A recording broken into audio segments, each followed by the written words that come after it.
સુરતના નાના વરાછા ઢાળ પાસે ટ્રાવેલ્સની બસના લીધે સર્જાયેલા ટ્રાફિકને હટાવવા ગયેલા પોલીસ કમિશનરના પીએ એવા હેડ કોન્સ્ટેબલ ઉપર લક્ઝરી બસમાંથી ઉતરેલા બે વ્યક્તિ અને ભાજપના ખેસવાળી કારમાં આવેલા લોકોએ ઝપાઝપી કરી પંચ એટલે કે હાથમાં પહેરવાનું હથિયાર વડે હુમલો કરતા હેડ કોન્સ્ટેબલના નાકમાં ફ્રેક્ચર થયું હતું. બનાવ અંગે કાપોદ્રા પોલીસે ગુનો નોંધી તપાસ કરતા કતારગામનો કાર ચાલક ઘર બંધ કરી ફરાર થયો હતો.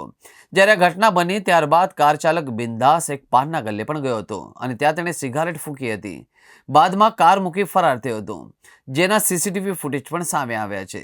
હાલ કાપોદ્રા પોલીસે કાર કબજે કરી કાર્યવાહી કરી આ કારની અંદર ભાજપનો ખેસ મળી આવ્યો હતો. પોલીસ જવાન અક્ષય કુમારે આઈ કાર્ડ બતાવ્યા છતાંય કાર ચાલક અને તેની સાથેના વ્યક્તિએ "તું પોલીસ હોય તો શું થયું, તારું કંઈ કામ નથી" તેમ કહી ઝપાઝપી કરી તેમનો હાથ વાળી દીધો હતો. કાર ચાલકે તેમનું ગળું પકડીને હાથમાં રહેલા પંચ વડે મોઢા અને નાકના ભાગે 4 થી 5 મુક્કા મારતા લોકો ભેગા થયા અને તેઓ ભાગી ગયા હતા. અક્ષય કુમારને મોઢા પર નાકમાંથી લોહી નીકળતા સારવાર માટે ખાનગી હોસ્પિટલમાં દાખલ કરવામાં આવ્યું હતું. તેમને નાકમાં ફ્રેક્ચર થયાનું જાણવા મળ્યું. બનાવની જાણ થતાં જ કાપોદ્રા પોલીસ અક્ષય કુમારની ફરિયાદના આધારે કાર ચાલક અન્ય 3 અજાણ્યા વિરુદ્ધ ગુનો નોંધી કારના નંબરના આધારે તપાસ કરતા તે કારનો માલિક કતારગામ વિસ્તારનો હોવાનું જાણવા મળ્યું હતું.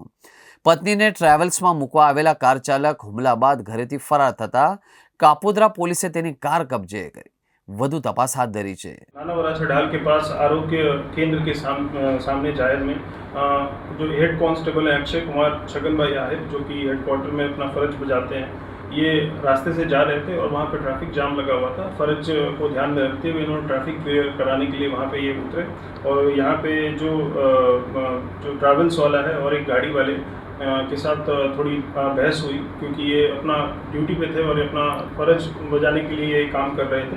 फिर भी सामने वाले ने इन पे हमला किया और हमला करके इनको गंभीर ईजा पहुंचाई. इस मामले में हमने सीरियसनेस को लेते हुए तुरंत ही इसमें फरियाद दाखिल की है और इसमें इनका जो भी सारवार कराया और वहाँ से एमएनसी जो है उसके बेसिस पर हमने इसमें आगे कार्रवाई की है. और इसमें हमने बीएनएस की धारा 121(2), 118(2) और 35 और गुजरात पुलिस एक्ट 135 के तहत हमने इसमें फरियाद दाखिल की है. अभी हम आरोपी की शोधखोल कर रहे हैं और जल्दी से जल्दी इसको पकड़ेंगे. सर, कि मारामारी क्यों हुई थी? ये ट्रैफिक ये रास्ते से जा रहे थे और इनको वहाँ पे थोड़ा ट्रैफिक जाम था. इन्होंने ह्यूमैनिटेरियन अंदाज से यहाँ पर काम किया है और क्योंकि ये पुलिस का पार्ट थे तो इन्होंने सोचा कि वहाँ पे उतर के ये ट्रैफिक क्लियर कराएंगे. इसको ध्यान में रखते हुए इन्होंने वहाँ पे उतर के वहाँ पे ट्रैफिक क्लियर कराने का सोचा, लेकिन सामने वाले से कुछ नोकझोंक हुई, इसके कारण उन पे हमला हुआ.